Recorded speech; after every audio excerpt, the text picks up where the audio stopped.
Taon-taon, inaabangan natin kung anong kulay ang maswerte. Kaya naman, para sa darating na taon ng 2026, Year of the Fire Horse, ito ang mga maswerteng kulay ayon sa Feng Shui. Unang-una na rito ang red, gold at green. Ang mga kulay na ito ay tradisyonal na nauugnay sa kasaganaan, sigla, pagkakaisa at paglago.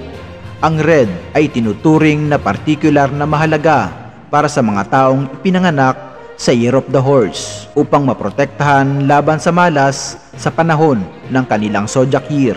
Ang pula ay madalas na isinusuot ng may mga zodiac sign na Year of the Horse upang protektahan sila sa panahon ng kanilang benminyan o zodiac year, habang ang gold at green ay sinasabing nagpapalakas ng enerhiya, sigla, pagkakasundo at paglago.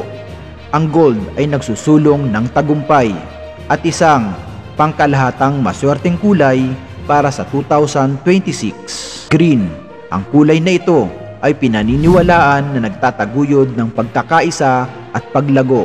Sa Feng Shui, maaari mong isama ang green sa pamamagitan ng mga halaman na itinuturing na nagpapabagal at nagpapahina sa matinding enerhiya ng apoy ng taon.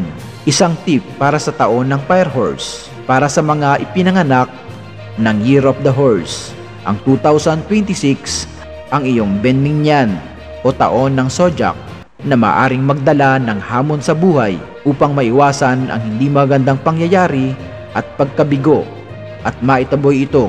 Tradisyonal na pinapayuhan na magsuot ng pulang accessories tulad ng pulang damit na panloob, medyas o pulang agata na pulseras.